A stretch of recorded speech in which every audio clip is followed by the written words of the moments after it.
Hello, this is Mike Houtzager, the producer of the Phil Schneider CD, and I have with me today Mr. Al Bielek. I asked Mr. Al Bielek to come on and say a few words about his experience and his relationship with Phil Schneider. He knew him very well, and in fact he knew him several years prior to his death in 1996, I believe it was. So I asked him to come on and just share with us, share with you, perhaps some of the private conversations that he had with Phil, because there were many times they spent, I guess, at a conference, a hotel room together. They had a lot of conversations together. They were close personal friends all the way up toward the end. And with that, Al, thanks for being here today. Thank you. Hopefully I can contribute something to what is sometimes called the mystery of Phil Schneider. I don't think his life as such was any mystery, but prior to the point when he went public, perhaps it was, because he worked for the government in one capacity or another for many years.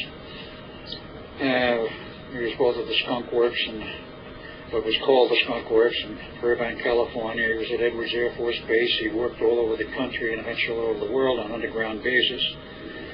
Told me many stories regarding those. Of course, his involvement with the Dulce-Wars, as they were sometimes called, against the aliens. He was one of the very few survivors, and the one which was so disastrous. All of these things, of course, I did not know about him. In fact, never heard of him until sometime in early '93, as I remember, when I was at a conference doing a lecture course in the Philadelphia Experiment in Seattle. He showed up, introduced himself, says, "I would like to talk with you." He says, "My father, Oscar Schneider, was part of the Philadelphia Experiment." Well, of course, my ears perked up. And over a course of time, he told me some things about his father. At that point, I believe his father was still alive. It was shortly after I met him that his father died of cancer. But his father had been basically a captain in the United States Navy Medical Corps and was the chief medical officer for the Philadelphia Experiment and other things afterwards. Now, didn't his father, that's Oscar Schneider, tell him, Phil, this information just before he died? Yes. He knew that he was involved in the Philadelphia Experiment. That was an open discussion well before he died. Well before. But what was not open discussion until 2 weeks prior to his death, when Oscar knew he was dying of cancer and was, I guess, irreversible at that point, he called Phil into his bedside and says, "Phil, I want you to know my real history." He says, "I've always told you I was born in the U.S., of Jewish parentage and such." And he says, "That's not true." He says, "I was born in Germany many years ago.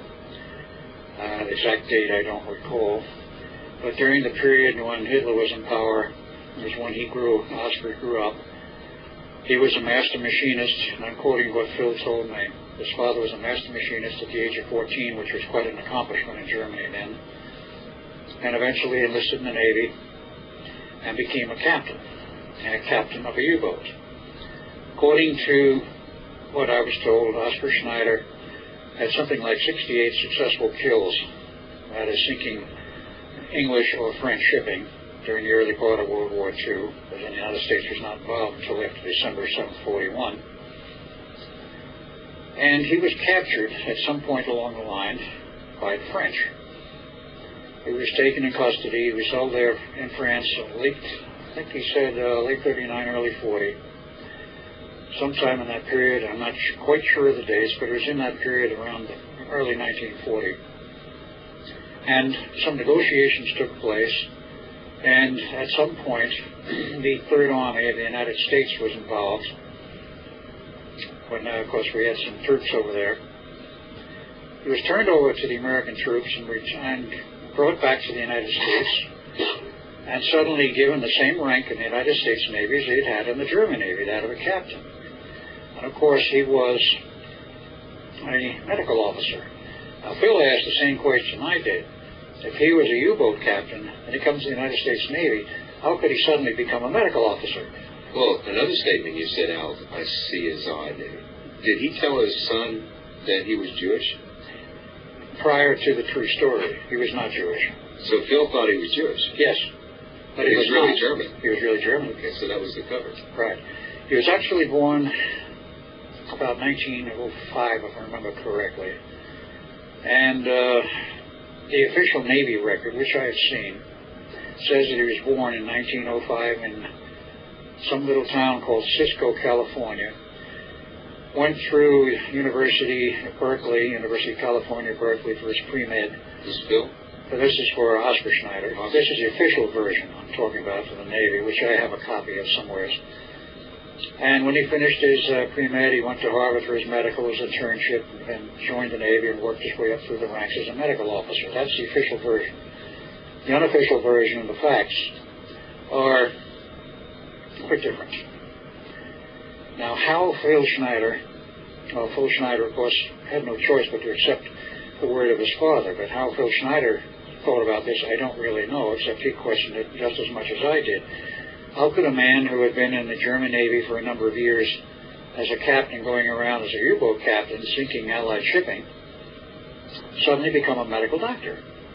It had to be a cover, which the Navy made up the whole story of his original being born in the U.S. and going to all the medical schools here. Well, do you think, Al, that his being brought over here to the United States was part of Operation Paperclip?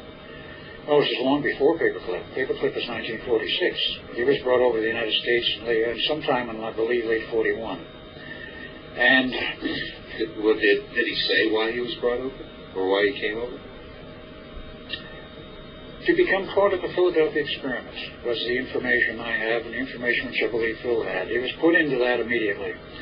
Now one has to ask the question, why? Having read some of the private papers of Oscar Schneider, all I can say is for an MD to run off the mathematical equations I have seen and references to time travel and equations for time travel, I knew the reason why the United States government wanted him. He apparently was involved somewhere, and I have to say this as an assumption. He was apparently involved somewhere in the background of the German research on time travel and time research, because they had a program going also, as we did. And our program, of course, was heavily concealed under very high security starting in 1936. But the Germans allegedly had a successful time travel system functioning before World War II was over. And it would appear that Oscar Schneider had knowledge of this, and because of his knowledge of this, was assigned to our project, namely the Philadelphia Experiment. Now, the Philadelphia Experiment was not truly a case for time travel. It was a case for using manipulations of time in the time field to create invisibility, but there was a relationship. That's my data, my assumption, and what I have been able to put together on why they wanted Oscar Schneider in the U.S. Because otherwise, why would you take a naval commander from Germany who had sunk all kinds of ships, including maybe your own? And at this point, I don't believe he had sunk a U.S. ship, but Allied shipping, and suddenly put him in the United States Navy at the same rank he had held in the German Navy? Well, did Oscar ever share that with Phil, as far as the reasoning that he was brought over? I don't know whether he really did or not. I discussed this with Phil quite a lot. And Phil did not give me all of the background that he knew about his father, except this aspect.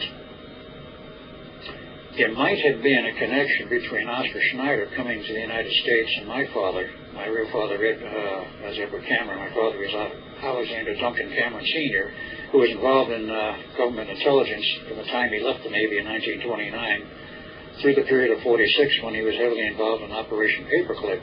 He brought a lot of German scientists into the U.S.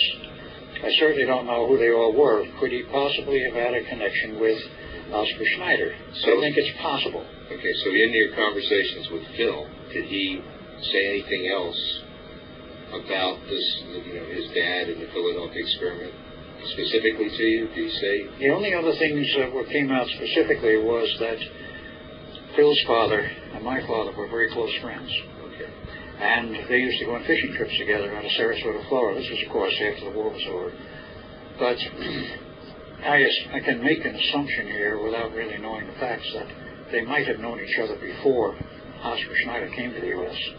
That is a possibility. Okay. So